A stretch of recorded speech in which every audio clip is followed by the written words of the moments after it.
Hi and welcome. This is Rebecca Sutton with Resilient Women Club. I help women struggling with mental health issues become confident entrepreneurs.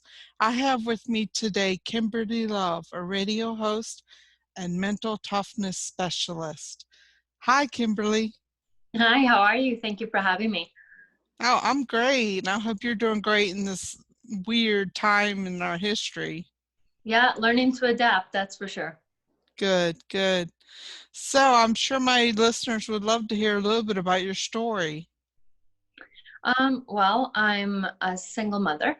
I'm also an abuse survivor. So I spent a large part of my childhood abused by a family member, and that kind of led me into getting into an abusive relationship as an adult, a domestic relationship. And I had dated a narcissist, which is probably the worst guy that you could ever date. And, you know, that kind of formed me into the person that I was in regards to being really insecure and having low self-esteem.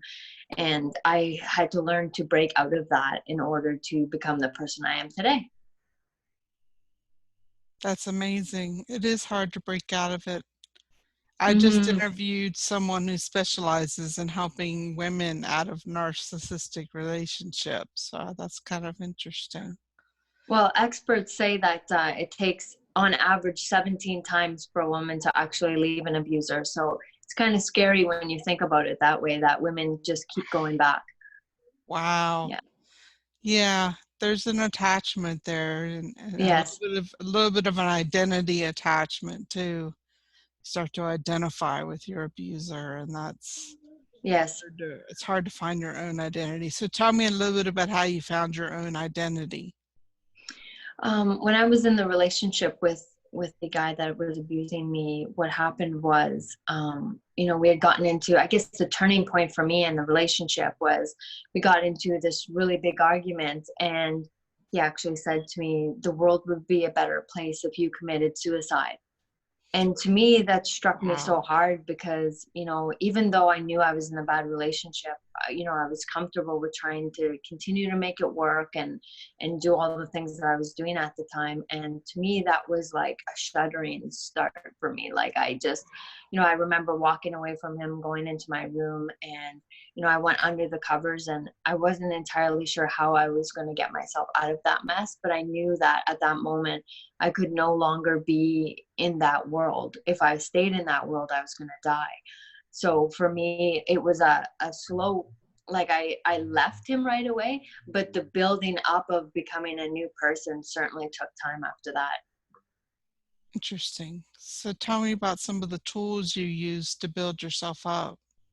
Well, part of, I guess, starting a new life for me was, I've always been a big reader, a big journaler. So I started investing in books about positive mindset and, building up self-esteem. And for me, I think the building blocks when I teach women now to build resiliency is that we have to start with our mindset first, because when you're been abused and you're in an abusive relationship, your mind is being broken on a daily basis.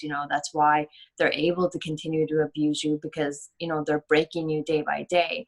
And the first step for me, I always recommend like building mindset first. And for me, I started journaling the bad thoughts and trying to turn them into good thoughts.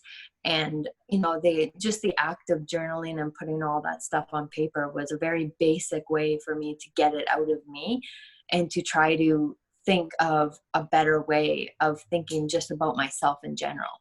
So for me, I think especially when you're in an abusive situation, it's not easy to leave. And if you leave, it doesn't mean that you're instantly a better person. This takes time to heal from something like that. So I think just a basic way for somebody to start a new life is to journal and read about mindset and how just on a day-to-day basis you can change your own mindset to believing in yourself as opposed to tearing yourself down. That's very insightful, and I totally agree. I love to journal. I was asked a question last night by a hostess what were three things you would take with you if you had to move, and one of them was my journal. Yes, I'm the same way. I don't know what I would do if I couldn't do that. And that's part of a morning ritual that I have, is Right. that I journal every morning just because it just feels good. It does. It does feel good. I've taken mine into a little bit of a spiritual slant, and I sort of write to God a little bit and put some Yeah. prayers in there and things like that too. So something I've Yeah. been journeying with. So how has all this made you a resilient woman? Well, I think the act of building yourself up only makes you stronger, and I think people misinterpret strong people as they've always been that way. They always had good Mhm. times. They always, had it easy, I guess, and that's the total opposite. I find that the strongest people out there are the ones that have gone through terrible things, and it's the act of rebuilding yourself that makes you resilient. And for me, I always like, when I counsel women, I actively tell them to find a morning ritual for yourself that's going to make you feel good, because especially when you're out of an abusive relationship, sometimes it's hard to get out of bed, until you've Yes. healed from that process. And I think if you do good things for yourself in the morning before you start your workday, you have a better chance of feeling good throughout the rest of the day. Now, whether that's doing a workout first thing in the morning, or meditating, or reading, having a cup of tea on the porch,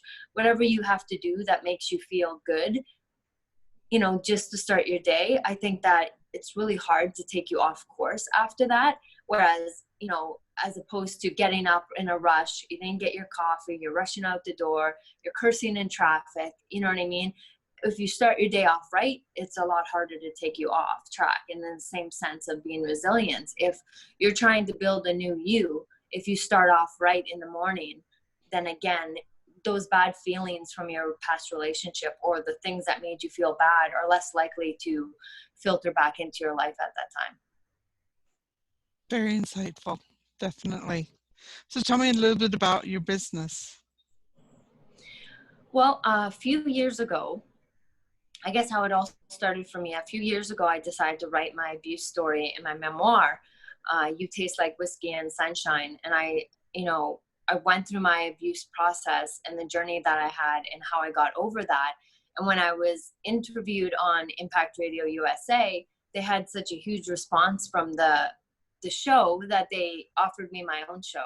And that was kind of how I started in radio. And so I kind of used the platform to empower women. The whole program is hour long, it's on once a week, and it's there to either inspire a woman or to help her to overcome some struggles. So we have coaches, experts come on the show. We've had a couple of celebrities. So it's really blown up in the past couple of years from like an audience of 1,000 to now it's at 30,000. And and now it's allowed me to open up a front of public speaking as well. So I kind of feel that I've been led into this arena, Mhm. and now I'm just kind of growing and doing what I can to help women. I can totally relate. Yeah. Well, that's wonderful that your book took Thank you. off and gave you that opportunity to reach so many women. Yes. That's really Yeah, I something to think be proud things of. happen for a reason, right? Yeah, Yeah. definitely. Definitely. Well, I thank you so much for sharing your story, for being vulnerable, and for allowing my listeners to hear a little bit of your wisdom and insight gained through it. Oh, I thank you so much for having me. Okay. Bye bye. Bye now.